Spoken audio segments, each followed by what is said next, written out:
வணக்கம்.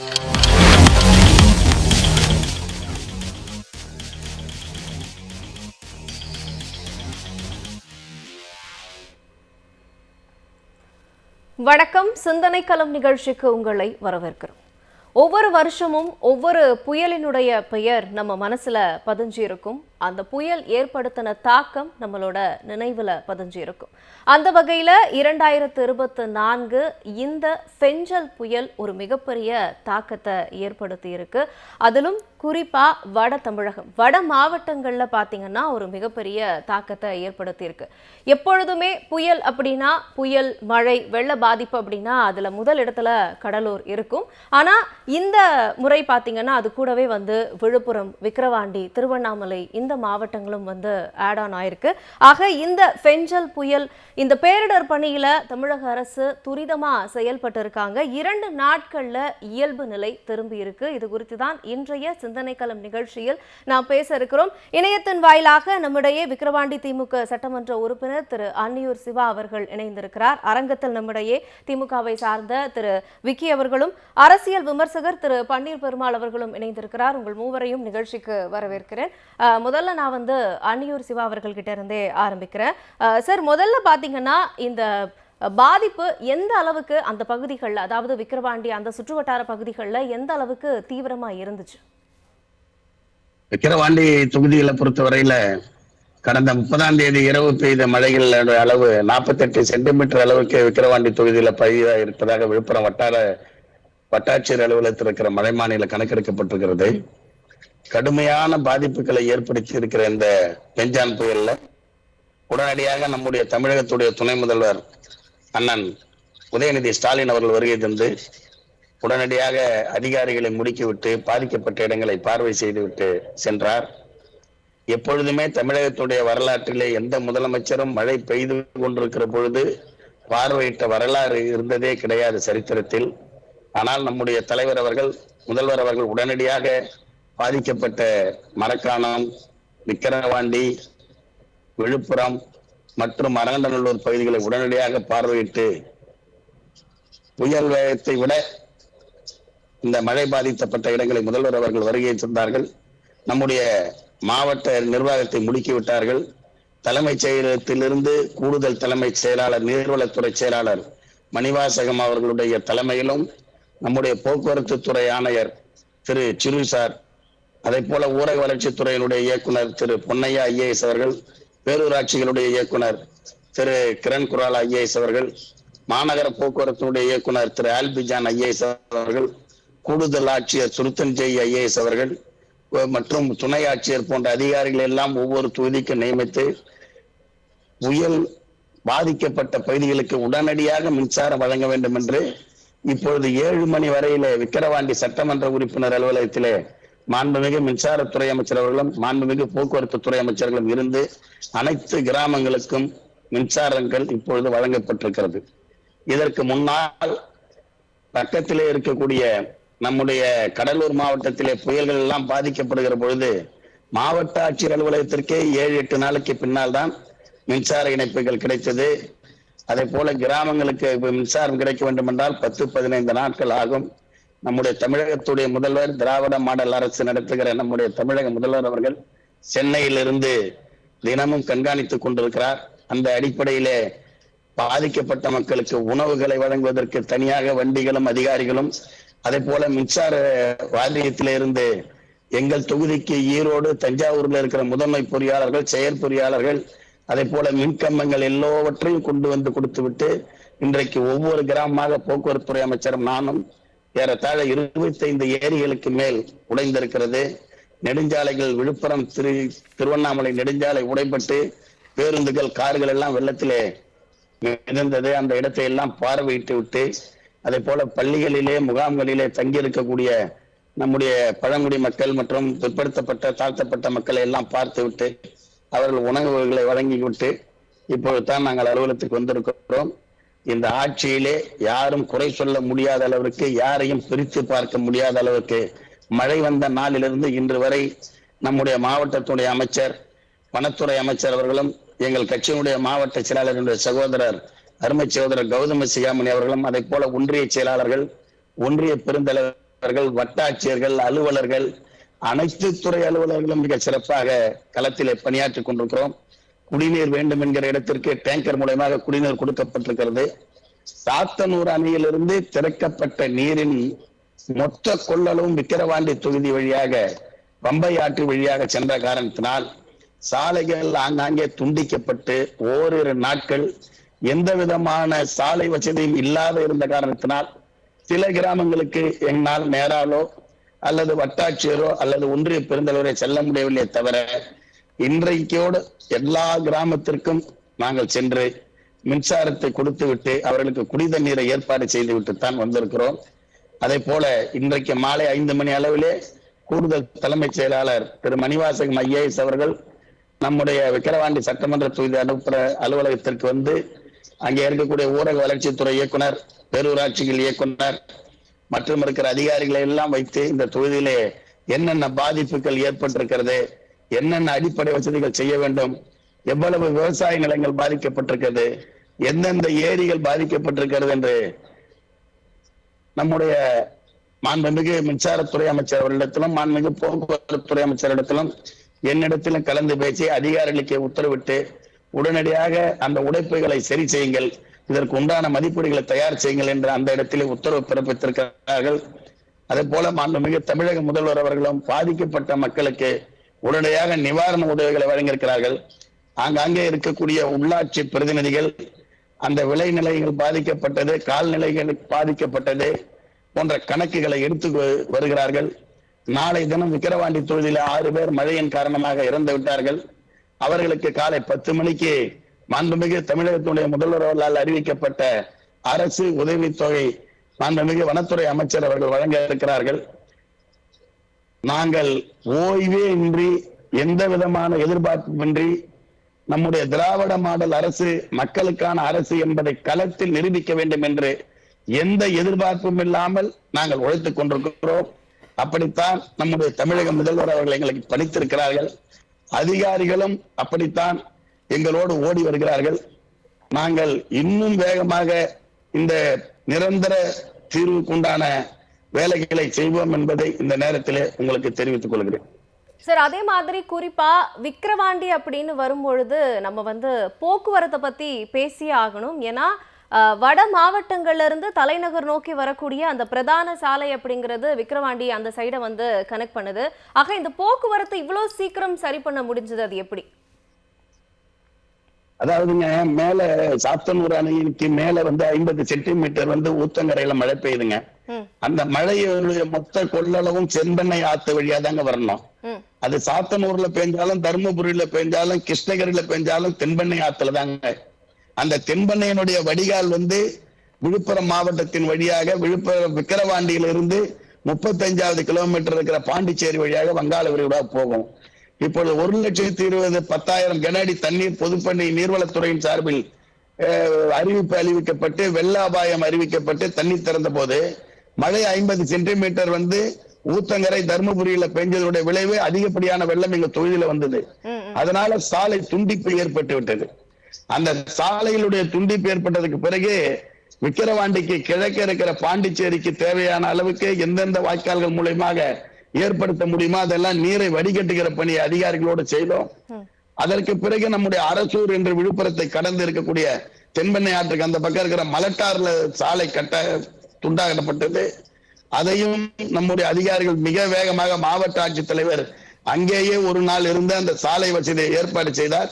அதனால போக்குவரத்து துறை அமைச்சர் இங்கே முகாமிட்டு அந்த சாலைகள் சரியானவுடன் தென் மாவட்டங்களுக்கு போவதற்குண்டான போக்குவரத்து வசதிகளை ஏற்படுத்தி கொடுத்தார். இணைப்பில் இருங்க சார், நம்ம தொடர்ந்து பேசலாம். விக்கி, நான் அடுத்ததா வந்து உங்ககிட்ட தான் கேட்கணும்னு நினைக்கிறேன். ஆக நம்ம வந்து ப்ரிடிக்டே பண்ண முடியாது. ஒவ்வொரு புயல் அப்படிங்கிறதும் ஒவ்வொரு அரசாங்கத்திற்கும் பார்த்தீங்கன்னா ஒரு படிப்பினை தான்.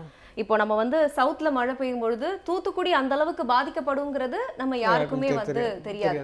ஆக அதே மாதிரி வட தமிழகத்தை பொறுத்த வரைக்கும் கடலூர் அப்படிங்கிறது எப்பவுமே பாதிப்புக்குள்ளான ஒரு இடம் தான். பட் இந்த வாட்டி அதுக்குள்ள பாத்தீங்கன்னா இந்த விழுப்புரம் இதெல்லாம் வந்து ஆட் ஆன் ஆயிருக்கு. அப்ப ஒவ்வொரு புயலும் ஒவ்வொரு படிப்பினை தான். ஆக இவ்வளவு விரைவா இந்த நடவடிக்கையை எப்படி மேற்கொள்ள முடிஞ்சதுன்னு நீங்க நினைக்கிறீங்க? நிச்சயமாக இது வந்து முழுக்க முழுக்க திராவிட மாடல் அரசின் நாயகர் தமிழக முதல்வர் அவர்களின் செயல்பாடு தான்.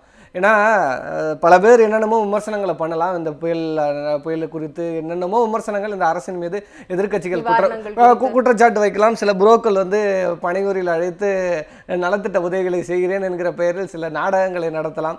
இது வந்து திரையில் நடத்துகிற சர்க்கார் இல்லை, ஏன்னா இது தரையில் ரத்தமும் சதையுமாக நடத்துகிற சர்க்கார். அப்போ ஒரு முதல்வர், அவருடைய வயது எல்லாருக்குமே தெரியும், புயல் அடித்து ஓய்ந்து முடியல.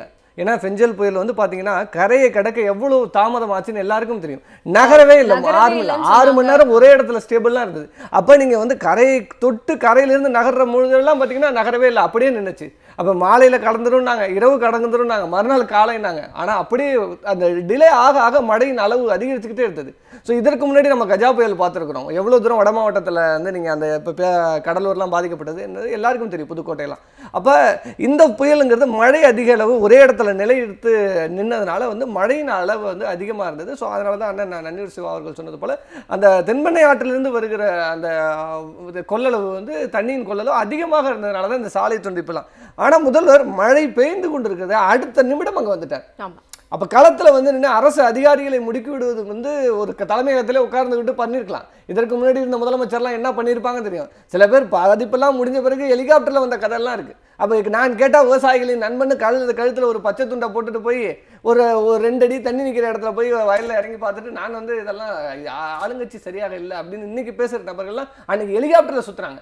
ஆனால் தமிழக முதல்வர் அவர்கள் எவ்வளவு ஒரு விஷயத்தை நீங்கள் வந்து அரசு அதிகாரிகளை முடுக்கிவிட்டால் பத்தாது, நானும் அந்த இடத்துல இருந்தால் தான் அவர்கள் எல்லாம் இன்னும் துரிதமாக வேலை செய்வார்கள். நேரடியாக வந்துட்டார். ஒரு கொரோனா காலமா இருந்தா ஒரு பிபிடி கிட் போட்டுட்டு நேரா உள்ள களத்துக்கு வந்துடுறாரு. அது அப்போ அந்த முதல்வரின் செயல்பாட்டை பார்க்கும்போது மற்ற நபர்களும் தலைவரே இறங்கிட்டாரு. அப்புறம் நாம என்ன, அப்போ கட்சி நிர்வாகத்தையும் அங்கே வந்து செயல்பட வச்சுட்டாங்க. ப்ளஸ் அரசும் அங்கே வந்து செயல்பட்டு இருந்தது. அதனால இந்த அளவுக்கு அதே போல எங்களது துணை முதல்வர் மாண்புமிகு சின்னவர் அவர்கள் நீங்கள் 3 நாளுங்க 3000 கிலோமீட்டர் டிராவல் பண்ணியிருக்கிறார். முதல் நாள் 30ஆம் தேதி சென்னை முழுவதும் நடக்கிற இந்த வெள்ள பாதிப்புகளை பார்க்குறாரு. அடுத்த நாள் 1ஆம் தேதி வந்து விக்கிரவாண்டி விழுப்புரம் இங்கே இருக்காரு. அடுத்த திருவண்ணாமலையில் நிலச்சரிவு ஏற்படுது. 2ஆம் தேதி அங்கே போய் இருக்காரு. அப்போ பார்த்தீங்கன்னா களத்தில் ரத்தமும் வேர்வையும் சிந்தி இந்த இடத்துல வந்து மக்களோடு மக்களாக நின்றுட்டு இருக்காங்க. நான் 2026 வந்து ஆட்சியை பிடிச்சிருவேன்னு சும்மா வெற்று அறிக்கை விடுறதெல்லாம் இல்லை, மக்களோடு நிற்கணுங்க. மக்கள் கஷ்டத்தில் இருக்கும் போது அவங்களுக்கு கை கொடுத்து அந்த இடத்துல நான் இருக்கிறேன் என்று தைரியப்படுத்தணும்ல. அந்த அரசு இந்த திராவிட மாடல் அரசு, அந்த அரசை நடத்துகிறவர் எங்களது தமிழக முதல்வர் அவர்கள். அப்போ மக்களுக்கு அந்த பயம் இல்லை, முதல்ல போகணும். ஏன்னா இந்த பயம் வந்து இருந்துகிட்டே இருந்தது. அண்ணன் நன்னீர் சிவா அவர்கள் வந்து விக்கிரவாண்டி எலெக்ஷனுக்கு முன்னாடி அண்ணன் எனக்கு தெரியும் காணை ஒன்றியத்தில் உள்ளாட்சி தேர்தல் அப்போ தான் அண்ணன் வந்து கடுமையாக பணியாற்றிருந்தார். விக்கிரவாண்டி எலெக்ஷன் இடைத்தேர்தல் அப்போ அண்ணன் வந்து அறிவிச்சதுமே அங்கே வெற்றிங்கிற அளவுக்கு போயிடுச்சு. ஏன்னா எங்களுடைய மாவட்ட செயலாளர் நிவேதா முருகனோட நான் வந்து காணை ஒன்றியம் முழுக்க அண்ணன் சிவா அவர்களோடலாம் பணியாற்றிருக்கிறேன். அப்போ சென்றிருக்கிறேன். அண்ணனை பொறுத்த வரைக்கும் வந்து களத்தில் நிற்பார். நீங்கள் இன்றைக்கும் பாருங்களேன், அவர் எவ்வளோ தோய்வாக வந்து உட்காந்து எவ்வளோ உடலில் வந்து அவருக்கு இன்றைக்கி வந்து அவர் அந்த பயணத்தில் இருந்திருப்பார், மக்களுக்காக பாடுபட்டிருப்பார். அவர் அந்த உடலே தெரியுது பாருங்கள் அவர் முகத்திலே. அப்போ இந்த மக்களை இந்த அளவுக்கு நேசிக்கிற வேட்பாளர்களை களத்தில் நிற்க வைத்து வெற்றி பெற வைத்து இன்றைக்கி அந்த அவர்களுக்கான சட்டமன்ற உறுப்பினராக ஆக்கி வைத்திருக்கிறது எங்களது திராவிட மாடல் அரசின் நாயகர். அப்போ மக்களுக்கு நீங்கள் முதல்ல நம்பிக்கை கொடுக்கணும். நிவாரணம் அதெல்லாம் அடுத்தது. தலைவர் அவர்கள் ஏற்கனவே எல்லாத்தையும் அறிவிச்சு விட்டார். அதற்கான கணக்கெடுப்பு மக்களுக்கு முதல்ல நம்பிக்கை கொடுக்கணும். அந்த பதயத்தில் இருந்து விடுபட்டு இன்னைக்கு எல்லா விஷயத்துக்கும் நான் இருக்கிறேன் என்கிற ஒரு நம்பிக்கையை இந்த அரசும் இந்த தமிழக முதல்வர் அவர்களும் செய்து கொண்டிருக்கிறார். அதுதான் முதல்ல முக்கியமானது. திரு பன்னீர் பெருமாள் சார், உங்ககிட்ட இருந்து தான் கேட்கணும்னு நினைச்சேன். இப்போ 2 கிராமங்கள் துண்டிக்கப்பட்டிருக்கு. இப்போ நம்ம சென்னை மாதிரியான சிட்டி கிடையாது, கிராமங்கள் அப்படிங்கும் பொழுது கிராமங்கள் வந்து ஒரு சின்ன சின்ன தீவா ஐலாண்ட் மாதிரி துண்டிக்கப்படுது. அப்போ உடனே கவர்மெண்ட் என்ன பண்றாங்க அப்படின்னு கேட்டிங்கன்னா, டெபுட்டி லெவல் கலெக்டர்ஸை வந்து ஒரு டீமா வந்து ஃபார்ம் பண்றாங்க. அந்த ஊர்களில் இருக்கக்கூடிய தலைவர்களை வச்சு ஒரு மைக்ரோ லெவல்ல ஒரு டீமா ஃபார்ம் பண்ணி உடனே துண்டிக்கப்பட்ட கிராமங்களுக்கு அங்க போய் மக்களுக்கு என்ன தேவை, என்னென்ன ஆக்சசிபிலிட்டி எல்லாம் அங்க தேவை அப்படிங்கிறத அந்த டீம் வந்து தொடர்ந்து ஃபாலோ பண்ணிக்கிட்டே இருக்காங்க. இந்த மாதிரியான விஷயங்கள்லாம் வட மாநிலங்கள்ல சாத்தியம்னு நீங்க நினைக்கிறீங்களா? அண்ட் இந்த வே ஆஃப் இந்த ஃபார்மேட் அப்படிங்கிறத நீங்க எப்படி பார்க்குறீங்க? இல்லை, இப்போ தமிழ்நாடை பொறுத்த வரைக்கும் எல்லா வகையிலுமே தமிழ்நாடு மேம்பட்டு இருக்குது. தமிழ்நாடு முதலமைச்சர்கிட்ட இந்த புயலுக்கு முன்னாடியே பத்திரிகையாளர்கள் கேட்குறப்ப நாங்கள் எல்லா வகையிலும் தயாராக இருக்கிறோம் புயலை எதிர்கொள்ள அப்படின்னு சொல்லியிருந்தாங்க. அது வந்து இப்போ சென்னை மாநகர் மாதிரியான இடங்களுக்கு தயாராக இருக்கிறாங்க அப்படிங்கிற மாதிரி தான் எல்லாராலும் பார்க்கப்பட்டது. இப்போ இந்த புயலுக்கு பிறகான பாதிப்புகளிலிருந்து நடக்கக்கூடிய இந்த மீட்புகளில் கிட்டத்தட்ட தமிழ்நாடு முழுக்கவே ஒரு எந்த எல்லைக்கும் போய் மக்களை சந்திக்கிறதுக்கும் அவர்களை ரீச் பண்ணுறதுக்குமான ஒரு ஆப்ரேஷன்ஸ் வந்து தமிழ்நாடு அரசுக்கிட்ட இருக்குது அப்படிங்கிறத இது நிரூபிக்குது. ஏற்கனவே போன வருஷம் தூத்துக்குடி திருநெல்வேலியிலையும் இதே மாதிரி தான் நடந்துச்சு. அதுவும் ஒரு எதிர்பாராத வெள்ளமாக தான் இருந்துச்சு. அங்கேயும் இதே மாதிரி பல கிராமங்கள் துண்டிக்கப்பட்டுச்சு. அப்போ அந்த அனுபவத்துக்குள்ளே இருந்தும் இதை வந்து எடுத்துக்க முடியும். இப்போ வட மாநிலங்களை பொறுத்த வரைக்கும் பார்த்தீங்க அப்படின்னா அங்கே முதல்ல அரசு கட்டமைப்பே இந்த அளவுக்கு வலுவாக இருக்காது. நேரடியாக அரசு அதிகாரிகள் இப்போ அங்கே வந்து நம்ம ஊரில் இருக்கக்கூடிய இந்த ரேஷன் கடைகள் அந்த கட்டமைப்புகளே அவங்க இன்னும் முழுசாக உருவாக்காமல் தான் வச்சுருக்காங்க. அப்படி இருக்கக்கூடிய மாநிலங்கள் இருக்கக்கூடிய காலகட்டத்தில் தான் நம்ம தமிழ்நாட்டில் இந்த மாதிரி பேரிடர்கள், அதுவும் எதிர்பாராத பேரிடர், நீங்கள் தருமபுரி கிருஷ்ணகிரியிலலாம் இப்படி ஒரு புயல் அடிக்கும், இவ்வளவு வெள்ளம் வரும் அப்படின்னு சொன்னால் அந்த ஊரில் யாரும் நம்பியிருக்க மாட்டாங்க. அந்த அளவுக்கான ஒரு பேரிடரில் கூட ஆனால் நாங்கள் நேரடியாக மக்களை சந்திக்கிறதுக்கு தயாராக இருக்கிறோம் அப்படிங்கிறத முதல்வர் சொன்னதை களத்திலையும் நிரூபிச்சிருக்காங்க அப்படின்னு பார்க்கலாம். தமிழ்நாட்டை பொறுத்த வரைக்கும் அரசு கட்டமைப்பு அப்படிங்கிறது ஏற்கனவே வந்து கிராமங்கள் தோறும் பேருந்து அந்த பல வழிகளில் கிராமங்களை வந்து அரசாங்கத்தோட இணைச்சாச்சு. ஏன்னா அவங்க கிராமங்களுக்கு மின்சாரத்தை கொண்டு போய் சேர்க்கறதுக்கு பல 10 ஆண்டுகளுக்கு முன்னாடியே தமிழ்நாட்டில் நம்ம கொண்டு போய் சேர்க்குறோம். அப்போ எல்லா வகையிலும் தமிழ்நாட்டுடைய கிராமங்களுக்கு அரசுடைய நலத்திட்டங்கள் நேரடியாக போய் சேர்றது அப்படிங்கிற கட்டமைப்புகள் இங்கே ஒரு காலங்காலமாக நம்ம உருவாக்கி வச்சுருக்கிறோம். இன்றைக்கி இருக்கக்கூடிய இந்த தமிழ்நாடு அரசு எல்லோருக்கும் எல்லாம் அப்படிங்கிறத நலத்திட்டங்களில் சிறப்பு திட்டங்களில் அவங்க அறிவிக்கிறப்பெல்லாம் பேசுகிறாங்க. அது இந்த மாதிரி பேரிடர்லையும் எந்த ஒரு கடைசி மனிதனையும் நம்ம கைவிட்டு விடக்கூடாது அப்படிங்கிறதுல இந்த அரசு தெளிவாக இருந்தது அப்படிங்கிறத நம்ம இதில் பார்க்குறோம். வட மாநிலங்கள் அப்படின்னு எடுத்துக்கிட்டோம் அப்படின்னா அவங்க கொரோனா காலகட்டத்திலேயே நம்ம பார்த்தோம். இப்போ தமிழ்நாடு எப்படி இருந்துச்சு, இப்போ இங்கேருந்து இப்போ ஆயிரக்கணக்கில் நடந்து போனவங்களே அவங்க கைவிட தான் செஞ்சாங்க. அப்போ அங்கே அவங்களுக்கு தேவையான கட்டமைப்புகள் கொடுக்கப்பட்டுச்சா, தேவையான உதவிகள் செய்யப்பட்டுச்சா அப்படின்னா இல்லை. பல இடங்களில் வந்து எரியூற்றுறதே வந்து வரிசையில் நின்னதெல்லாம் நம்ம பார்த்தோம். மக்களுக்கு உதவ போனவங்களை அவங்க தடுத்தாங்க. ஏதோ ஒரு வகையில் அது நமக்கு கெட்ட பேராக மாறிடுமோன்னு அப்படி ஒரு அரசியல் திட்டத்துக்குள்ளே தான் அவங்க இருந்தாங்க. தமிழ்நாட்டில் இன்றைக்கி இருக்கக்கூடிய இந்த அரசாங்கம் வந்து எல்லா வகையிலும் தயாராக அரசு நிர்வாகத்தையும் வச்சுருக்குது. அவங்களுடைய எல்லா கட்சி நிர்வாகம் எல்லாமே அடிமட்ட கிராமங்கள் வரைக்கும் தெளிவாக இருக்கிறதுனால இதை வந்து வேகமாக பண்ண முடியுது அப்படின்னு தான் நம்ம இதை பார்க்கணும். திரு அன்னியூர் சிவா அவர்கள், உங்ககிட்ட என்ன அப்படின்னா, இப்போ சென்னை மாதிரியான நகரங்கள்ல பாத்தீங்கன்னா ஹெல்ப்லைன் நம்பர்ஸை வந்து அனௌன்ஸ் பண்ணுவாங்க. மக்களுக்கு ஏதாவது தேவைன்னா இந்த ஹெல்ப்லைன் நம்பர்ஸ் மூலமா நீங்க கான்டாக்ட் பண்ணலாம் அப்படிங்கிற மாதிரியான விஷயங்கள் எல்லாம் சென்னை மாதிரியான நகரங்கள்ல வந்து முன்னெடுப்பாங்க. ஆக கிராமங்கள்னு வரும்பொழுது மக்களுக்கான தேவைகள் நீங்க எப்படி அதை போய் ரீச் பண்றீங்க? நான் கிராமங்களை மக்களை வந்து குறைச்சும் எடை போடல, இருந்தாலும் நீங்க எப்படி அதை செஞ்சீங்கிறத எங்களுக்கு தெரிஞ்சுக்கணும். அதாவது மாண்புமிகு தமிழக முதல்வர் அவர்கள் வந்து கிராம மக்களை தேடி போக சொன்னதோட விளைவு நாங்க எல்லா இடத்துலயும் கம்யூனிட்டி கிச்சனை ஓபன் பண்ணிட்டோம். மாண்புமிகு உணவு மற்றும் கூட்டுறவுத்துறை செயலாளர் ராதாகிருஷ்ணன் ஐஏஎஸ், கூட்டுறவு பதிவாளர் சுப்பையன் ஐஏஎஸ் அவங்க எல்லாம் வந்து இங்கே முகாமிட்டு அந்த உணவு வழங்குவதற்கு உண்டான வேலைகளை துவங்கிட்டாங்க. நாங்கள் ஒவ்வொரு ஒன்றிய அலுவலகத்திலும் 15 ஊருக்கு ஒரு இடத்துல கம்யூனிட்டி கிச்சன், அதாவது பொதுவான இடத்துல சமைச்சு அவர்களுக்கு வெள்ளத்தால் பாதிக்கப்பட்டிருக்கிற மக்களுக்கு கொடுக்கிற பணியை கழக தோழர்கள் உள்ளாட்சி பிரதிநிதிகள் மூலமா கொடுத்துட்டோம். இந்த பணிகளை மாண்புமிகு தமிழக முதல்வர் அவர்கள் ஆய்வுக்கு வருகிற பொழுது நம்முடைய தமிழகத்துடைய வருவாய்த்துறை செயலாளர் அவர்களும் வேளாண்மைத்துறை இயக்குனர் மற்றும் தோட்டக்கலைத்துறை இயக்குனர் போன்ற அதிகாரிகள் எல்லாம் அவரோடு வந்து பாதிக்கப்பட்ட இடங்களை மாண்புமிகு முதல்வரோடு பார்த்ததோடு மட்டுமல்லாமல் பல இடங்களுக்கு சென்றிருக்கிறார்கள். ஆனால் எங்களுக்கு 2 நாட்களில் நாங்கள் அந்த பாதைகளை சரி செய்தனுடைய விளைவாக வட்டாட்சியர் அலுவலகத்திலிருந்து தொடர்பு கொண்டு ஒவ்வொரு கிராம நிர்வாக அலுவலர்கள் உள்ள ஊராட்சி தலைவர்கள் அது மாதிரி டெப்டி பிடிஓஸ் இன்ஜினியர்ஸை வச்சுக்கிட்டு எங்கெங்க நமக்கு என்னென்ன தேவைன்ற பொருளை ஒவ்வொரு கார்லயும் ஒவ்வொரு இடத்துலயும் நைட் சாப்பாடு மதிய சாப்பாடுன்னு அவங்க என்ன கேட்கறாங்கன்னு நாங்க தேடி தேடி எங்க உள்ளாட்சி பிரதிநிதிகள் கட்சியினுடைய நிர்வாகிகளை வச்சுக்கிட்டு கொடுத்துட்டோம். எல்லாரும் அரசாங்கத்தின் மீது சில இடங்கள்ல நம்ம நண்பர் சொன்ன மாதிரி நம்ம எதிர்த்து அரசியல் பண்ணாதான் அவங்களுக்கு ஒரு வாழ்க்கைன்னு இருக்கிறவங்க சில மக்களை தூண்டி விட்டு சில பேருக்கு வந்து இப்ப வந்து நந்தன் கால்வாயில வந்து தண்ணியில கிட்டத்தட்ட பனமலை ஏரிக்கு கீழே இருக்கிற 4 ஏரி உடைஞ்சு போச்சு. அதுல கிட்டத்தட்ட HT லைன்ல இருந்தீங்கன்னா 25 HT லைன் சப்ஸ்டேஷன்ல இருந்து கரண்ட் செக்ஷனுக்கு போகல. அதனால இப்ப பனமலைப்பேட்டை சமத்துவபுரம் ஆகட்டும் அல்லது வில்லையம்பட்டு கருவாச்சி போன்ற ஃபீடர்லாம் பாதிக்கப்பட்டு போச்சு. இந்த பக்கம் வந்து கல்பட்டு மாம்பழப்பட்டு இந்த இடம்லாம் வந்து மழையால தென்பெண்ணை ஆத்துல இருந்து அந்த பம்பை வாய்க்கால்ல HT லைன் சாஞ்சதுனால லைன் கட் ஆகி போச்சு. இதையெல்லாம் நம்முடைய மின்துறை அமைச்சர் அவர்கள் பல குழுக்களை சென்னை தமிழகத்திலிருந்து வர வைத்து எல்லாத்தையும் சரி பண்ணி அவர்களுக்கு உண்டான மின்சாரத்தை கிடைப்பதற்கும் முதல்ல அவங்க சொன்னது குடிநீர் OHD டேங்குக்கு சப்ளை கொடுங்க, அவங்களுக்கு குடிநீர் அவசியம் கொடுக்க வேண்டும் என்று மாண்புமிகு தமிழக முதல்வர் அவர்கள் உத்தரவிட்டிருக்கிறார் என்று தலைமைச் செயலகத்திலிருந்து அதிகாரிகள் கண்காணித்தவுடைய விளைவாக என்னுடைய கருத்து தெரிஞ்சு நான் எங்க அப்பாவுக்கு 84 வயசு, எங்க அப்பாட்ட கேட்டேன் எப்பயாவது இவ்வளவு வெள்ளம் பாத்தீங்களான்னு. 1970 சாத்தனூர் அணையில இவ்வளவு வெள்ளம் வந்தது, இப்பொழுதுதான் இவ்வளவு பெரிய வெள்ளம் வந்திருக்கிறது என்று அவர் வயசுக்கு சொன்னார். இதை போன்ற ஒரு வெள்ளப்பாழை நாங்கள் பார்த்ததே கிடையாது. அவ்வளவு சாலைகள் துண்டிக்கப்பட்டு விவசாய விளைநிலங்கள் பாதிக்கப்பட்டால் கூட மக்கள் ஓரிரு இடங்கள் 2-3 இடங்கள் எங்க தொகுதியில சாலை மறியல் செஞ்சாங்க. நான் சட்டமன்ற உறுப்பினர் என்ற முறையில் நேரடியாக சென்று மக்களிடத்திலே உத்தரவாதத்தை அளிக்கிற பொழுது மாண்புமிகு தமிழக முதல்வர் உங்களுக்கு அனைத்து அறிவிப்புகளை அறிவிக்க இருக்கிறார், 1 மணி நேரத்தில் அறிவித்து விடுவார்.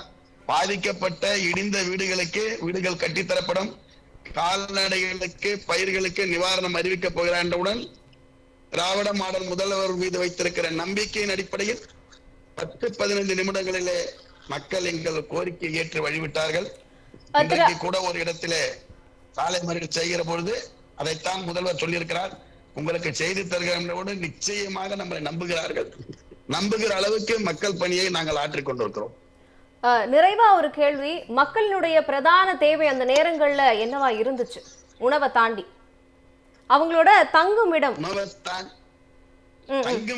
பாதுகாப்பாக ஒரு பஞ்சாயத்து ஸ்கூல்லயோ அல்லது பஞ்சாயத்து அலுவலகத்திலேயோ எந்தெந்த வீடுகள் கூரை வீடுகள் பாதிக்கப்பட்டு மழை வெள்ள நீர், அதாவது இங்க குறைந்தபட்சம் எங்கள் தொகுதியில் விக்கிரவாண்டி தொகுதியில் எங்களுக்கு திருவண்ணாமலையிலிருந்து வேளாண் வழியாக வந்தாலும் அது விக்கிரவாண்டி தொகுதி, வெண்ணாத்தூர் வழியாக நந்தன்கால்வாயில் வந்தாலும் அது விக்கிரவாண்டி தொகுதி, வாதானூரான் வாய்க்கால மழை பெய்தாலும் அது விக்கிரவாண்டி தொகுதி.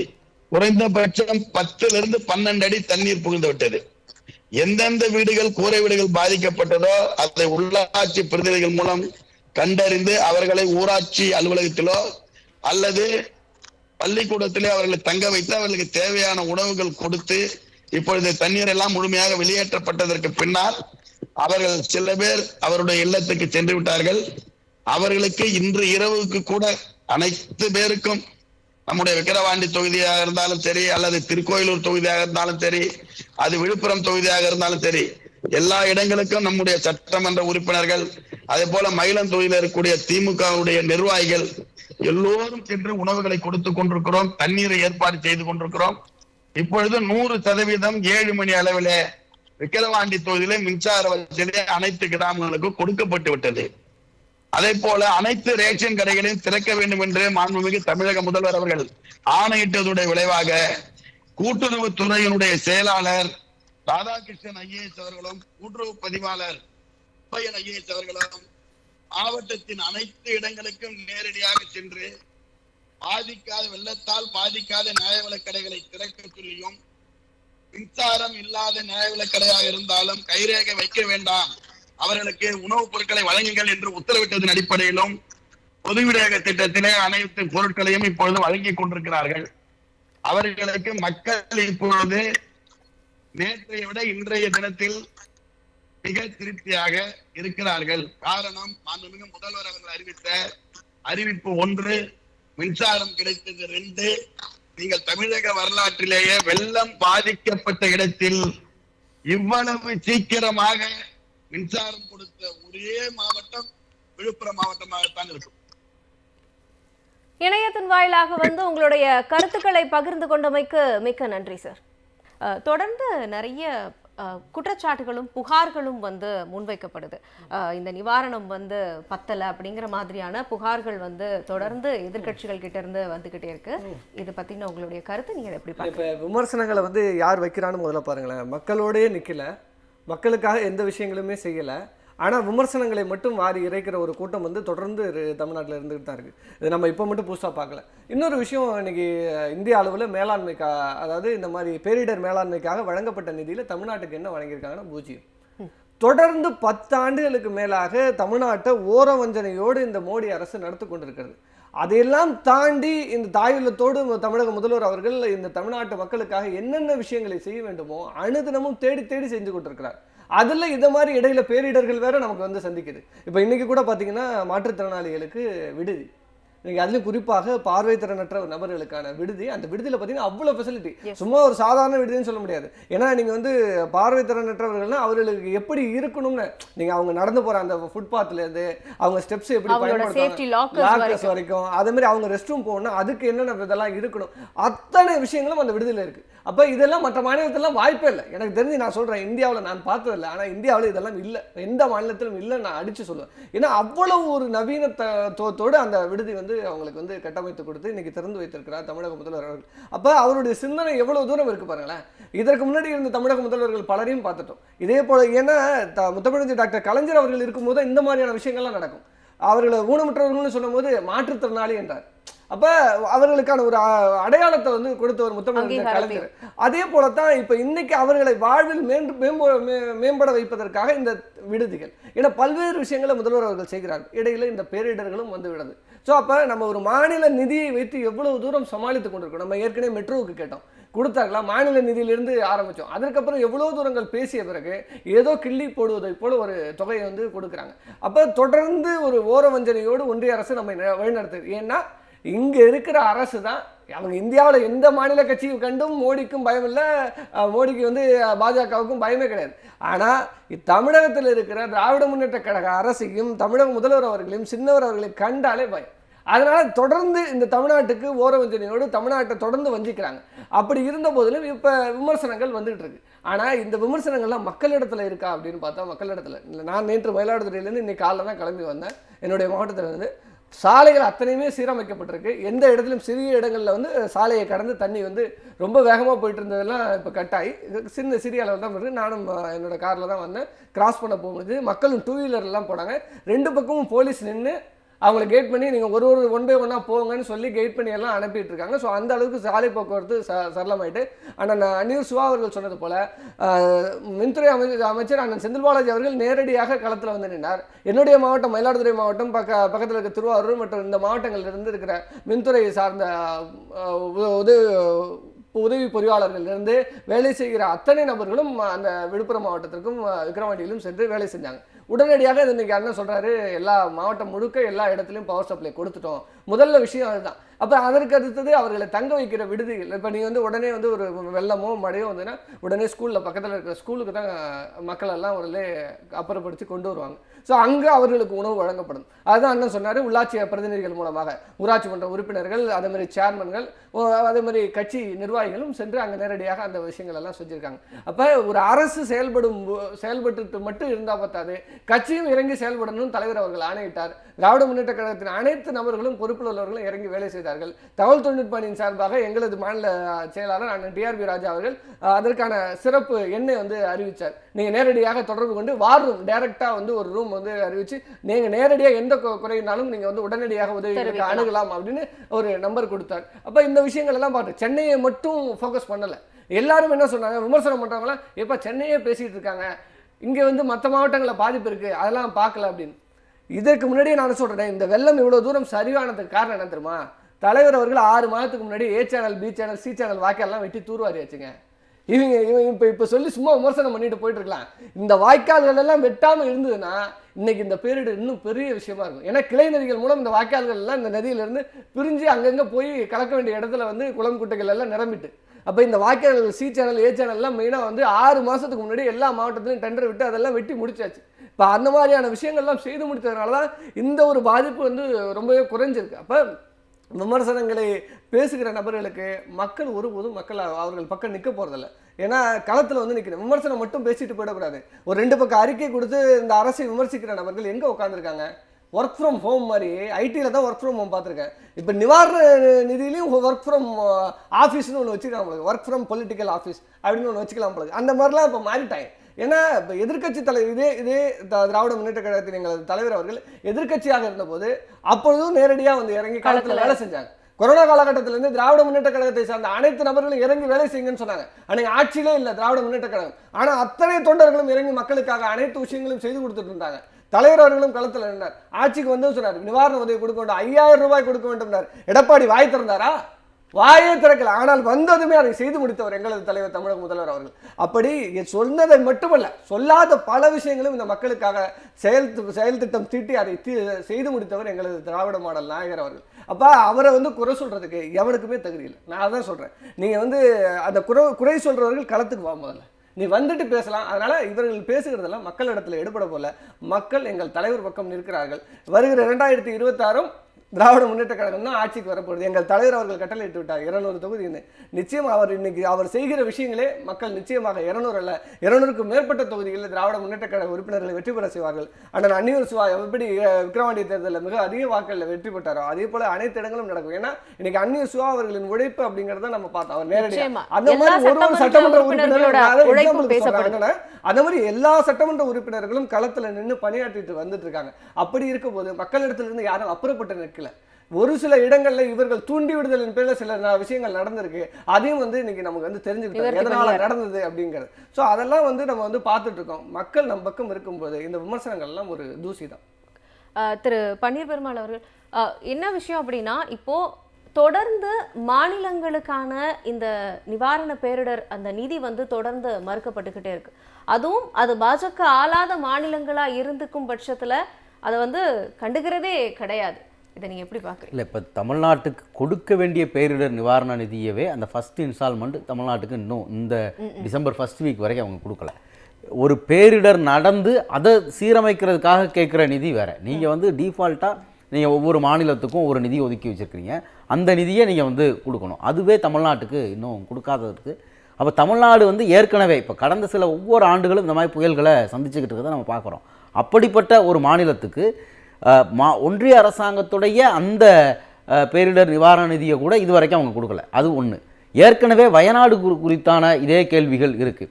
போன வருஷம் திருநெல்வேலி தூத்துக்குடி வெள்ளத்தப்ப தேசிய பேரிடராக அறிவிக்கணும், நிவாரண நிதி கொடுக்கணும்னு கேட்குறப்ப அங்கே வந்த நிதியமைச்சர் வந்து கோயிலில் பூசை வைக்கிறவருக்கு சம்பளம் பத்தலை அப்படின்னு பேசிட்டு போனதையும் நம்ம பார்த்தோம். அப்போ மாநிலங்களை பொறுத்த வரைக்கும் எல்லா வகையிலும் மாநிலங்களை வந்து ஒன்றிய அரசாங்கம் சுரண்டுது. அதுவும் குறிப்பாக எதிர்க்கட்சிகளாக இருக்கக்கூடிய மாநிலங்கள் முழுமையாக கைவிடப்பட்டிருக்கு. தமிழ்நாடு அப்படின்னு எடுத்து பார்க்குறப்ப இவங்க கூட்டணியில் இருந்தவங்க ஆளுங்கட்சியாக இருந்த காலகட்டத்திலையும் கஜா புயலுக்கும் கேட்ட நிதி கொடுக்கல. ஓகி புயல் காலகட்டம் அன்னைக்கெல்லாம் கூட்டணியில் தான் இருந்தார் எடப்பாடி பழனிசாமி. அன்றைக்கி எதுவுமே கேட்கல. ஓகி புயலப்போ மீனவர்கள் காணாமே போயிருந்தாங்க. அதை தேடுறது குறித்தான அந்த இடத்துலையும் கூட ஒன்றிய அரசு பாராமுகமாக தான் நடந்துக்கிட்டுச்சு. அப்போ தமிழ்நாட்டை பொறுத்த வரைக்கும் அவங்க கூட்டணியில் இருக்கிறவங்க ஆட்சியில் இருந்தாலும் கைவிடுறாங்க. எதிர்க்கட்சிகள் ஆட்சியை வருகிற பொழுதும் அவங்க கைவிடுறத நம்ம வழக்கமாக பார்த்துக்கிட்டு இருக்கிறோம். கடந்த காலத்துலலாம் இதை யாருமே உறக்க கேட்கவே இல்லை. இப்படி நாம் கைவிடப்பட்டிருக்கோம் அப்படிங்கிறத ஓகியப்போ ஒன்றிய அரசாங்கத்தால் நம்ம கைவிடப்பட்டிருக்கோம் அப்படிங்கிறத அன்னைக்கு இருந்த முதலமைச்சர் பேசலை. அதே மாதிரி தான் கஜா அப்பவும் அவங்க மக்களை மடைமாற்ற தான் பார்த்தாங்களே தவிர உண்மைகளை பேசலை. ஆனால் இன்றைக்கி வந்து தமிழ்நாடு முதலமைச்சர் வந்து வெளிப்படையாக ஒரு கடிதத்தை வந்து பிரதமருக்கு எழுதுகிறாங்க. இந்தந்த வகையில் இவ்வளவு பாதிப்புகள் இருக்குது, இதிலேருந்து நாங்கள் மீளணும், நீங்கள் வந்து முதல்ல இதை வந்து ஆய்வு செய்கிறதுக்கு குழுவை அனுப்புங்க அப்படிங்கிறத கேள்வியாகவும் கேட்குறாங்க. உடனடியாக இந்த பேரிடர்லேருந்து மீள்றதுக்கு 2000 கோடி கொடுங்க அப்படின்னு கேட்குறாங்க. பிரதமர் வந்து குஜராத்தில் புயல் அடித்தா புயல் அடித்து முடிக்கிறதுக்குள்ளே அவர் வந்து நேரடியாக போகிறாரு. போகிறப்பவே 1000 கோடி அந்த மாநிலங்களுக்கு வழக்கமாக கொடுக்கக்கூடிய தேசிய பேரிடர் அந்த நிவாரண நிதி இல்லாமல் அந்த குறிப்பிட்ட புயலுக்குன்னு 1000 கோடி அறிவிச்சுட்டு போகிறாரு. இதே தான் அவர் மற்ற மாநிலங்களுக்கு, ஒடிசாவுக்கு, பல மாநிலங்களுக்கு பண்ணுறாரு. தமிழ்நாட்டுக்கு கொடுக்க வேண்டிய இந்த புயலே வராட்டாலும் அவங்க இதை கொடுத்துருக்கணும், அதையே அவங்க கொடுக்கல. அப்போ குஜராத்துக்கு ஒரு முகம், உத்தரப்பிரதேசத்துக்கு ஒரு முகம், மத்திய பிரதேசத்துக்கு ஒரு முகம், கர்நாடகாவில் பாஜக ஆட்சி இருந்தால் ஒரு முகம், காங்கிரஸ் ஆட்சி இருந்தால் ஒரு முகம், கேரளா தமிழ்நாட்டுக்கு எப்போவுமே கைவிடப்படுறது அப்படிங்கிறது இவங்களுடைய முழு தரவுகளாக இருக்குது. இப்படி கைவிடப்பட்டு தமிழ்நாட்டை வந்து கைகழுவுறத ஒரு வேலையாக நரேந்திர மோடி பாஜக பண்ணியிருக்கிறாரு. அதை தாண்டி தான் அந்த செயல்பாடுகள் நடக்கும். நிச்சயமா. மாநில மருத்துவரணி துணைத் தலைவர் ரேவாவே கம்மன் அவர்கள் நம்முடைய மீண்டும் இணைப்பில் இணைந்திருக்கிறார். சார் வணக்கம். சார், தொடர்ந்து இப்போ மழை வெள்ள பாதிப்பு, மழை நிலவரம் அப்படின்னு நம்ம பேசும்பொழுது மழை இந்த அளவுக்கு பெய்யும் அப்படின்னு சொன்னா நம்மளால ஓரளவுக்கு ப்ரெடிக்ட் பண்ண முடியும். ஒரு 40 சென்டிமீட்டர் மழை அப்படின்னா ஒன்று அது 30 இருக்கும், இல்லைன்னா 50 இருக்கும், 60 இருக்கும். இந்த மழையை நம்மளால ஓரளவுக்கு ப்ரெடிக்ட் பண்ண முடியும்னு வச்சுக்கோங்களேன். நிலச்சரிவு மாதிரியான விஷயங்களை நம்மளால ப்ரெடிக்டே பண்ண முடியாது. அந்த பாதிப்பினுடைய தீவிரத்தன்மை எந்த அளவுக்கு இருந்துச்சு, மீட்பு நடவடிக்கைகள் எந்த அளவுக்கு மேற்கொள்ளப்பட்டுச்சு சார்? முதல்ல கலைஞர் தொலைக்காட்சி மூலமா இந்த சிந்தனை களம் நிகழ்ச்சியை கண்டுகிட்டு இருக்க பார்வையாளர்களுக்கும் என்னோட சக பங்கேற்பாளர்களுக்கும் நெறியாளர் உள்ளிட்ட உங்கள் அனைவருக்கும் என்னுடைய பணிவு கலந்த வணக்கங்கள். நீங்க சொன்ன மாதிரி வானிலை ஆய்வு மையத்தின் மூலமாக நமக்கு ஓரளவு கணிக்க முடியும் எந்த அளவுக்கு மழை பொழிகிறது அப்படின்னு சொல்லி கணிக்கலாம். ஆனா அந்த நிலச்சரிவை பொறுத்த வரைக்கும் அது நம்முடைய கையில் இல்லை, யாராலையும் கணிக்க முடியாது. இயற்கை அதனுடைய போக்கில் எப்படி செயல்படுதுன்றதை பொறுத்து தான் அது. திருவண்ணாமலையை பொறுத்த வரைக்கும் கடந்த நவம்பர் மாதம் 30ஆம் தேதி மழை பொழிவு ஆரம்பிச்ச மழை பொழிவு தொடர்ந்து இரண்டு நாட்களாக தொடர்ச்சியாக மழை பொழிந்து கொண்டிருந்தது. அதுல பாத்தீங்கன்னா குறிப்பா டிசம்பர் மாதம் 1ஆம் தேதி பாத்தீங்கன்னா ஒரு 3 மணி அளவுல பாத்தீங்கன்னா இந்த மதியம் 3 மணி அளவுல திருவண்ணாமலை மலை, இந்த திருவண்ணாமலை மாநகரம் என்றது ஒரு ஆன்மீகத்திற்கு ஒரு பெயர் போன ஒரு மலை. அதே பேர இங்க ஒரு அருணாச்சலேஸ்வரர் கோயில் என்ற ஒரு திருக்கோயில் ஒன்று இருக்கின்றது. இன்றைக்கு திராவிட மாடல் ஆட்சி நடத்தி கொண்டிருக்கின்ற மாண்புமிகு தமிழ்நாடு முதலமைச்சர் அவர்களும் சரி, துணை முதல்வர் அவர்களும், எங்களுடைய மாவட்டத்துறை அமைச்சர் உள்ளிட்ட எல்லோருமே திருவண்ணாமலை என்று எடுத்துக்கொண்டால் திராவிட மாடல் என்று சொல்லக்கூடிய அளவுக்கு ஆன்மீகமும் திராவிடமும் கலந்து ஒரு சிறப்பாக இருக்கின்ற ஒரு பகுதி இந்த பகுதி.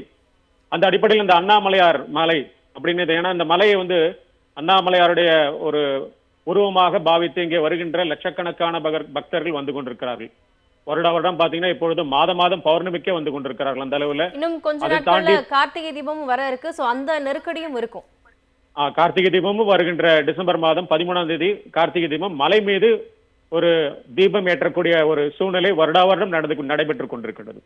அந்த அடிப்படையில நாங்கள் கேள்விப்பட்டவரை பல நூற்றாண்டுகளாக இந்த மலையில இப்படி ஒரு மலை சரிவு ஏற்பட்டதா ஒரு வரலாறே கிடையாதுங்க.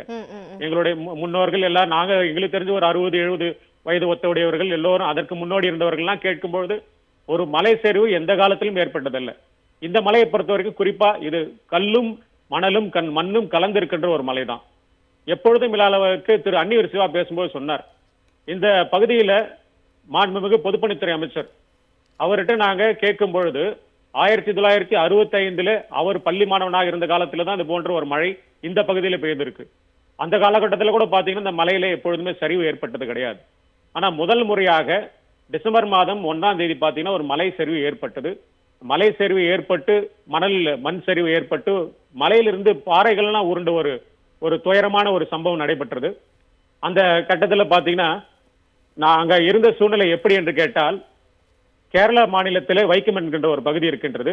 அந்த பகுதியில இந்த மாதம் நம்முடைய மாண்புமிகு தமிழ்நாடு முதலமைச்சர் அவர்களுடைய ஆணையை ஏற்று அந்த வைக்கத்திலே போராடிய நூற்றாண்டை கடந்த தந்தை பெரியார் அவர்கள் பாத்தீங்கன்னா அந்த இடத்துல போய் தாழ்த்தப்பட்ட மக்களுக்கு, பிற்படுத்தப்பட்ட மக்களுக்கு எல்லாம் ஆலயத்தில் சென்று கோவிலில் வழிபாடு சென்று ஒரு போராட்டம் நடத்தி 100 ஆண்டுகளே நிறைவு பெற்றிருக்கின்றது. அந்த இடத்துல அவருடைய நினைவை போட்டிருக்கின்ற வகையில நம்முடைய தமிழ்நாடு முதலமைச்சருடைய ஆணை ஏற்று மாண்புமிகு பொதுப்பணித்துறை அமைச்சர், நெடுஞ்சாலைத்துறை அமைச்சர் அவர்கள் 30ஆம் தேதி பாத்தீங்கன்னா நவம்பர் 30ஆம் தேதி கேரள மாநிலம் வைக்கலத்திலே இருக்கின்றார். அங்கே சென்று அந்த பணிகளை மேற்பார்வையிட்டு அங்கே இருக்கின்ற மாநில முதலமைச்சருக்கு அழைப்பை விடுத்து இந்த மாதம் நடைபெறவிருக்கின்ற அந்த நிகழ்வில் கலந்து கொண்டு சிறப்பிக்க வேண்டும் என்று அழைப்பு விடுக்க அவர் சென்றிருந்த காரணத்தால் அந்த நேரத்தில் அங்க மழை பெய்து கொண்டிருந்தது. அப்பொழுது பாத்தீங்கன்னா முதலமைச்சர் தொடர்ச்சியாக மாவட்ட நிர்வாகத்திற்கு, குறிப்பாக மாவட்ட ஆட்சியருக்கு தொலைபேசியில் அழைத்து என்ன சூழ்நிலை கலநரம் என்று கேட்கும் பொழுது 1 மணி அளவுல கூட பாத்தீங்கன்னா மண் சரிவு, மலையிலிருந்து பாறைகள்லாம் உருளவில்லை. நான் சொல்லுவது 1ஆம் தேதி, டிசம்பர் 1ஆம் தேதி. ஆனா அதற்கு பின்னால் பாத்தீங்கன்னா மலை சரிவு ஏற்பட்டு அந்த பாறைகள்லாம் உருள ஆரம்பித்தது. உடனடியாக முதலமைச்சருடைய ஆணையை ஏற்று, அதே போல இந்த செய்தி கேள்விப்பட்ட நம்முடைய மாண்புமிகு பொதுப்பணித்துறை அமைச்சர் உடனடியாக அன்றைய தினம் கேரள முதலமைச்சரை சந்தித்து விட்டு உடனடியாக நான் சாலை மார்க்கமாக நான் வந்து சேர்கிறேன் என்று அன்றைய இரவு பெறப்பட்டு அவர் விடைகால 2ஆம் தேதி விடைகாலில் இங்க வந்து சேர்ந்தார்கள். நம்முடைய முதலமைச்சர் தொடர்ச்சியாக என்ன நடந்து கொண்டிருக்கின்ற ஒரு கலநரத்தை ஆய்வு செய்து கொண்டிருக்கும் போது பாறைகள் உருண்ட அந்த சூழ்நிலையில அங்கே இருந்த, ஏனென்று சொன்னாலும் இன்றைக்கு மலையில சிலர் அங்கே பட்டா வைத்துக் கொண்டு வீடு கட்டியிருக்கிறார்கள், சிலர் பட்டா இல்லாமலும் வீடு கட்டி வைத்திருக்கிறார்கள். அந்த அடிப்படையில் இருக்கின்ற குடிமக்கள் அங்கே என்ன நேர்கிறது புரியாத சூழ்நிலையிலே அதிக மழை பொழிவு, நிலை சரிவின் காரணமாக பாறைகள் உருண்டு ஒரு 3 குடிசைகள் 3 பகுதிகளில் அந்த பாறை விழுந்தவுடன் 2 வீட்டிலே இருந்தவர்கள் அங்கே தப்பித்திருக்கிறார்கள் அந்த இடத்தை விட்டு. ஆனால் ஒரு வீட்டிலே இருந்தவர்கள் மொத்தம் 7 பேர் அந்த வீட்டிலே இருந்திருக்கிறார்கள். என்ன நடக்கிறது என்பது புரியாத அதிர்ச்சியில அந்த பாறையானது வீட்டிலே விழுந்தவுடன் யாருக்கும் என்ன செய்வது என்று புரியவில்லை. உடனடியாக மாவட்ட ஆட்சியர் அந்த இடத்திலே களத்திற்கு சென்று, அதே போல திராவிட முன்னேற்ற கழகத்தை சார்ந்த நிர்வாகிகள், சட்டமன்ற உறுப்பினர்கள் அந்த இடத்துக்கு சென்று என்ன நடக்கிறது என்று சொல்லி நாங்களாம் அங்கே இருந்து அங்கே என்ன நடக்கின்றது ஒரு மீட்பு பணிக்கான வேலைகளை நாங்கள் துரிதப்படுத்தினோம். இதை கேள்விப்பட்டு அமைச்சர் அவர்களும் வந்தார்கள். அன்றைய இரவை புறப்பட்டு 2ஆம் தேதி விடிய காலை வந்தவுடன் அவர் களத்தில் நின்று ஒட்டுமொத்த மாவட்ட நிர்வாகம் அந்த இடத்திலே இருந்து என்ன மேற்கொள்ளலாம் என்று ஒரு கணத்தில் யோசித்து பணிகள் மேற்கொள்ளப்பட்டது. அதே போல பேரிடர் மேலாண்மை குழுவானது உடனடியாக வரவழைக்கப்பட்டு அந்த குழுவினுடைய குழுவினர் தலைமையிலே அந்த இருக்கின்ற பாறைகள் எல்லாம் அகற்ற வேண்டும் என்று மிக துரிதமாக, இதுல எங்களுக்கு என்ன ஒரு தர்ம சங்கடமான ஒரு அசாதாரணமான சூழ்நிலை என்னவென்று சொன்னால், 30ஆம் தேதி பெய்த மழையானது தொடர்ச்சியாக 2 நாட்கள் 48 மணி நேரம் 1ஆம் தேதி இந்த மழை பெய்து கொண்டிருந்தது. பாறை விழுந்த நேரம் என்பது கிட்டத்தட்ட ஒரு 4 மணி அந்த அளவிலே இருக்கும். ஆனால் அந்த நேரத்திலே ஒரு இரவு போன்ற ஒரு சூழ்நிலை இருந்த காரணத்தால் மீட்பு பணிகளானது தாமதமாகி கொண்டிருந்தது. அந்த அடிப்படையிலே இந்த பேரிடர் மேலாண்மை மீட்பு குழுவானது அந்த இடத்திலே மிக சிரத்தையோடு பணி செய்து கொண்டிருந்தார்கள். இதற்கிடையிலே முதலமைச்சர் மாண்புமிகு அமைச்சர் பொதுப்பணித்துறை அமைச்சர் அவர்களை தொடர்பு கொண்டு என்ன சூழ்நிலை என்று கேட்கும்பொழுது, அவரே சென்னையிலே இருக்கின்ற IIT மிக மூத்த பேராசிரியர்களாக இருக்கின்ற பேராசிரியர் மோகன் அவர்கள், அதே போல நம்முடைய பேராசிரியர் நரசிம்மராவ் அவர்கள், அதே போல இன்னொரு பேராசிரியர் பூமிநாதன், இவர்கள் மூவரும் அந்த நேரத்திலே சென்னையிலிருந்து மாண்புமிகு முதலமைச்சருடைய அவருடைய ஆணையை ஏற்று இங்கே களத்திலே அந்த பாறைகளை எப்படி அகற்றிவிட்டு நாங்கள் இருக்கின்ற அந்த நபர்களை உயிரோடு மீட்க வேண்டும் என்று பல குழுக்களெல்லாம் வரவழைக்கப்பட்டு, குறிப்பாக காவல்துறை, அதே போல மின் இணைப்புத்துறை, அதே போல பாத்தீங்கன்னா ஃபயர் சர்வீஸ் டிபார்ட்மெண்ட், இப்படி எல்லோரும் சேர்ந்து அந்த மேலாண்மை குழுவினரோடு சேர்ந்து பணியாற்றியதன் காரணமாக அன்றைய இரவு முழுவதும் முயற்சி செய்தார்கள். அடுத்த நாள் காலையிலிருந்து அந்த இடத்திலே பாறைகள் மெல்ல மெல்ல சிறிய பாறைகள்லாம் நீக்கப்பட்டவுடன் இந்த செய்தி கேள்விப்பட்டு முதலமைச்சர் உடனடியாக நம்முடைய மாண்புமிகு தமிழ்நாடு துணை முதலமைச்சர் அவர்களை களத்திற்கு சென்று அமைச்சரோடு இருந்து அந்த பணி செய்து கொண்டிருக்கிறார்கள். அவர்களுக்கு ஆய்வு செய்துவிட்டு அவர்களுக்கு உதவி செய்து அந்த இடத்தை நீங்கள் இருக்கிறவர்களை உயிரோடு மீட்க வேண்டும் என்று நம்முடைய துணை முதலமைச்சர் அவர்களுக்கு அவருடைய ஆணையை ஏற்று துணை முதலமைச்சர் அவர்கள் நம்முடைய 2ஆம் தேதி இங்கே வந்தார்கள். அதற்குள்ளாக இங்கே இருந்த அவரும் அந்த 2ஆம் தேதி அன்றைய தினம் இரவு இங்கே ஆய்வு செய்துவிட்டு தொடர்ச்சியாக அந்த மீட்பு பணிகள் மேற்கொள்ளப்பட்டு துணை முதலமைச்சர் அவர்கள் இங்கே இருந்து அதை பாத்தீங்கன்னா அந்த மீட்பு பணிகள் மேற்கொள்ளும் போது இங்கே திருவண்ணாமலை அவர் தங்கி இருந்தார். அமைச்சரும் மாவட்ட ஆட்சியரும் எல்லாம் சேர்ந்து ஒவ்வொருவராக மீட்கின்ற பொழுது அங்கே துரதிருஷ்டவசமாக யாரும் எதிர்பாராத விதம், ஏனென்று சொன்னால் 2 நாட்களாக தொடர்ச்சியாக மழை பெய்து கொண்டிருந்தது. 2 நாட்களாக அந்த இடிபாடுகளில் சிக்கியவர்கள் எங்களால் உயிரோடு மீட்க முடியாத ஒரு துயரமான சம்பவம் அந்த நேரத்தில் இருந்தது. இருந்தாலும் அந்த சடலங்களை எல்லாம் ஒவ்வொருவராக மீட்டெடுத்து அவர்களை நம்முடைய திருவண்ணாமலை அரசு மருத்துவக் கல்லூரி மருத்துவமனைக்கு ஒவ்வொருவராக அனுப்பி அங்கே அவர்களுக்கு அந்த போஸ்ட்மார்டம் என்று சொல்லுகிறோன்றமே அந்த பிணக்கூறு அந்த ஆய்வு செய்து அதையெல்லாம் செய்துவிட்டு அவர்களை உரிய நபர்களின் உறவினரிடம் ஒப்படைக்க வேண்டும். இந்த பணிகள் எல்லாம் துரிதமாக மேற்கொள்ளப்பட்டது. உண்மையிலே துயர சம்பவம் இருந்தாலும் நம்முடைய மாண்புமிகு தமிழ்நாடு முதலமைச்சர் அவருடைய வழிகாட்டுதலின் பேரிலே மாண்புமிகு தமிழ்நாடு துணை முதலமைச்சர் அவருடைய களப்பணியிலே இருந்து மாண்புமிகு பொதுப்பணித்துறை அமைச்சர், மாவட்ட ஆட்சியர் உள்ளிட்ட அரசு அலுவலர்கள், நிர்வாகிகள் எல்லாம் சேர்ந்து மிக சிறந்த முறையில பணியாற்றி அந்த ஒவ்வொருவராக மீட்டெடுத்து இன்றைக்கு போஸ்ட்மார்டம் செய்யப்பட்டு இன்றைக்கு உறவினரிடம் ஒப்படைக்கப்பட்டிருக்கின்றது. இதுதான் இந்த கள சூழ்நிலை. ஏனென்று சொன்னால் இப்படிப்பட்ட ஒரு சம்பவம் திருவண்ணாமலையில் எந்த காலத்திலும் நடைபெற்றதில்லை. இப்படி ஒரு கடினமான சூழ்நிலை, இதை நாங்கள் மாவட்ட ஆட்சியர் இங்கே அவருடைய உதவியோடு இதை செய்திருக்கின்றோம். நிச்சயமா ஒவ்வொரு புயலும் ஒரு படிப்பினையை நமக்கு சொல்லி கொடுத்துட்டே இருக்கு. அந்த வகையில திருவண்ணாமலை நிலச்சரிவு அப்படிங்கிறது யாருமே எதிர்பார்க்காம நடந்த ஒரு விஷயம். இன்னொரு செய்தி சொல்லுங்க சார். அங்க அந்த பகுதியில் இருந்த அந்த நடைபெற்ற துயர சம்பவம், அந்த பாறை உருண்டவுடன் என்ன செய்தார்கள் சொன்னா, அமைச்சர் அவர்கள் அங்கே இருந்த மாவட்ட ஆட்சியர் எல்லாம் சேர்ந்து அங்க இருக்கின்ற கிட்டத்தட்ட ஒரு 500 நபர்கள் அங்கே வசித்து இந்த குடும்பத்தை சார்ந்த அனைத்து நபர்களையும் பாதுகாப்பான இடத்திலே ஒரு மண்டபத்திலும் அதே போல ஒரு மண்டபத்திலே வரவழைக்கப்பட்டு ஒரு அரசு பள்ளியில வரவழைக்கப்பட்டு அங்கே தங்கப்பட்டு அவர்களுக்கு தேவையான உணவுகள், உடைகள் எல்லாமே அந்த சூழ்நிலையில அவர்களுக்கு ஏற்பாடு செய்து அரசு நிர்வாகத்தின் சார்பாக ஏற்பாடு செய்யப்பட்டு அவர்களெல்லாம் பாதுகாப்பான சூழ்நிலை அங்கே தங்க வைக்கப்பட்டார்கள். அதே போல இருக்கின்ற மலையை சுற்றி இருக்கின்ற ஒவ்வொரு நபரையும் அழைத்து வீடு வீடாக சென்று அங்கே அவர்கள் எல்லாம் அங்கே பாதுகாப்பு இல்லை என்ற ஒரு காரணத்திற்காக அழைத்து வந்து தங்க வைக்கப்பட்டு அவர்களுக்கெல்லாம் பணிகள் மேற்கொள்ளப்பட்டு, அதே போல நம்முடைய மாண்புமிகு தமிழ்நாடு துணை முதலமைச்சர் அவர்கள் அந்த சூழ்நிலை இங்கே இருந்து கொண்டு பாதிக்கப்பட்ட மக்களுக்கெல்லாம் அவருடைய நேரடியாக உணவுப் பொட்டங்களையும் அதே போல அவர்களுக்கு தேவையான மளிகை பொருட்கள், போர்வை உள்ளிட்ட அவர்களுக்கு தேவையான அடிப்படை தேவைகளை எல்லாம் நிறைவேற்றுகின்ற விதமாக அந்த இருக்கின்ற நபர்களை எல்லாம் துணை முதலமைச்சர் அவர்கள் கையாலே வழங்கி அவர்களுக்கு ஆறுதல் சொல்லி நாங்கள் என்ன பிரச்சனை என்றாலும் பார்த்துக் கொள்கிறோம் என்று சொன்னார்கள். அதைத் தொடர்ந்து அந்த பாதிக்கப்பட்ட மக்களுக்கெல்லாம் அரசின் சார்பாக அவர் ஒவ்வொரு குடும்பத்தாருக்கும் 5 லட்சம் நிவாரண தொகையாக வழங்குகிறேன் என்று மாண்புமிகு தமிழ்நாடு முதலமைச்சர் அறிவித்து நாளைய தினம் அதை வழங்க இருக்கின்றோம். அது மட்டுமல்லாமல் பாதிக்கப்பட்டவர்களுடைய கோரிக்கை ஏற்று தமிழ்நாடு துணை முதலமைச்சர் அவர்களும் நம்முடைய மாண்புமிகு முதலமைச்சருடைய ஆணையை ஏற்று அவர்களுக்கெல்லாம் இல்லங்கள் கட்டி கொடுப்போம் என்ற ஒரு செய்தியை சொல்லியிருக்கிறார்கள். அதை பொதுப்பணித்துறை அமைச்சர் அவர்களை சந்தித்து அவர்களுக்கு தேவையான அரசின் மூலமாக அனைத்து உதவிகளும் செய்யப்படும் என்ற ஒரு சூழ்நிலை உருவாக்கி இன்றைக்கு 2 தினங்களை கழித்து இன்றைக்கு இங்க மாமல் நிலைமை திரும்பி இருக்கு. இன்றைக்கு அந்த பணிகள் எல்லாம் சிறப்பாக மேற்கொள்ளப்பட்டிருக்கின்றது. அதை நான் இந்த நேரத்தில் உங்கள் மூலமாக நான் தெரிவித்துக் கொள்ள விரும்புகின்றேன். நன்றி நன்றி திரு ஏவாவை கம்பன் அவர்களே, நன்றி. விக்கி, அதே மாதிரி உங்ககிட்ட கேட்குற கேள்வி என்ன அப்படின்னா, இப்போ இந்த பேரிடரெல்லாம் முடிஞ்சதுக்கு அப்புறமா ஒரு விஷயம் நடக்கும். இப்போ சென்னை மாதிரியான இடங்கள்ல வந்து துப்புரவு பணியாளர்களுடைய அந்த பங்கு அப்படிங்கிறது அளப்பரியதா இருக்கும். மற்ற மாவட்டங்கள்ல இருந்தும் துப்புரவு பணியாளர்கள் இங்க வந்து வேலை செய்வாங்க. ஆக இதே மாதிரி அந்த மாதிரியான கிராமங்கள்ல இது எப்படி சாத்தியப்பட்டுச்சு? இல்லை, அதான் நான் இப்போ சொன்னேன். இப்போ எங்களுடைய மாவட்டம் மயிலாடுதுறை மாவட்டத்திலையும் மழை இருந்தது. ஏன்னா டெல்டாவிலையும் மழை ரொம்ப நாளாக இருந்தது. இப்போ வந்து உடனடியாக அங்கே விக்கிரவாண்டியில் பார்த்தீங்கன்னா மின்சாரம் அப்படிங்கிறது தட்டுப்பாடு. ஏன்னா நிறைய போஸ்ட் வந்துட்டு அங்கே சொன்னது போல் நிறைய நீங்கள் ஹெச்டி லைனே சாஞ்சிச்சு. ஸோ அப்போ என்ன பண்ணுவாங்கன்னா, இங்கே இருக்கிற துறை வேலை செய்கிற ஃபோர்மேன்ஸ் எல்லாத்தையும் என்ன பண்ணுவாங்க, மாற்றுவாங்க. பக்கத்து மாவட்டத்துலேருந்து தான் மாற்றுவாங்க. சென்னையிலேருந்து விக்கிரவாண்டி போக முடியாது. அதனால விக்கிரவாண்டிக்கு விழுப்புரம் மாவட்டத்தை அருகில் இருக்கிற மாவட்டம் எங்கன்னா கடலூர்லேருந்து போவாங்க, மயிலாடுதுறையிலேருந்து போவாங்க, திருவாரூர், கும்பகோணம், இங்கே பக்கத்தில் இருக்க தஞ்சாவூர், இந்த மாவட்டங்களில் இருக்கிற ஃபோர்மேன்ஸ்லேருந்து லைன்மேன்ஸ் இபிலேருந்து ஏஇ வரைக்கும் டேரெக்டாக அங்கே வந்து போவாங்க. இந்த மெயினாக இந்த ஃபோர்மேன்ஸ் டேரெக்டாக அவங்க தான் போய் இறங்கி களத்தில் வேலை செய்கிறவங்க. நீங்கள் போஸ்ட் வந்து புதுசாக நடுறதாக இருக்கட்டும், அந்த ஒயரிங் அப் லைன் புதுசாக போடுறதா இருக்கட்டும், எல்லா விஷயங்களையும் அவங்க தான் செய்யணும். அதான் அமைச்சர் செந்தில் பாலாஜி அவர்கள் நேரடியாக மின்சாரத்துறை ஊழியர்களோடு உட்கார்ந்து அந்த வேலைகள் எல்லாம் செய்து முடிக்கிற அளவுக்கு அவர்களுக்கு ஊக்கத்தை கொடுத்து விட்டு வந்தார். அது இப்போ மட்டும் இல்லை, ஏற்கனவே ஒரு புயல் எப்பயும் நம்ம வந்து பார்த்தோம். எங்களுடைய மாவட்டம் அப்போ மயிலாடுதுறை மாவட்டத்தில் கனமழை சீர்காழியில் பெய்யுது, 2 நாளில் மிக கனமழையுது. அப்போ முதல்வர்களும் நேரடியாக வந்தால் அப்பயும் மின்சாரத்துறை அமைச்சர் நேரடியாக வந்து மின்சாரத்துறை ஊழியர்களோடு இருந்து அவர்களுக்கு காஃபி டீ வாங்கி கொடுக்கறதுலேருந்து அவர்களோடே அவரும் ஒரு ஊழியர் போல இருந்து செயல்பட்டார். அப்போ அந்த உத்வேகத்தை கொடுத்து இதை செஞ்சு முடிப்பாங்க. அது இப்போ வந்து நீங்கள் சென்னையில் வந்து அந்த ஃபெசிலிட்டிஸ் நிறையா இருந்தாலும் இந்த மாதிரியான கிராமப்புறங்களுக்கு என்ன பண்ணுன்னா பக்கத்தில் இருக்கிற ஊழியர்களை தான் அழைத்து வந்து பண்ணுவாங்க. அது ஒரு முக்கியமான விஷயம். அதே போல் அண்ணன் அவர்கள் சொன்னாங்க, ஏவா கம்மன் அவர்கள் சொன்னாங்க, அவர்களுக்கெல்லாம் வந்து வீடு கட்டி கொடுக்க போகிறோம் அப்படின்னு சொல்லியும் தலைவர் அவர்கள் அறிவிச்சிட்டாங்க. அதே போல் அவர்களுக்கு மின்சாரத்துறையில் வந்து அந்த குடும்பத்தில் பாதிக்கப்பட்ட இறந்தவர்களின் குடும்பத்துக்கு மின்சாரத்துறையில் வேலை வாய்ப்பு வந்து கொடுக்கணும் அப்படின்னு சொல்லி தலைவர் அவர்கள் சொல்லிட்டாங்க. அதே போல் அண்ணன் அவர்கள் சொன்னது போல் ஐயா பொதுப்பணித்துறை அமைச்சர் அவர்களை பற்றி சொல்லவே தேவையில்லை. அவரின் செயல்பாடுகள் எப்படி இருக்கும் அப்படின்னு தெரியும்.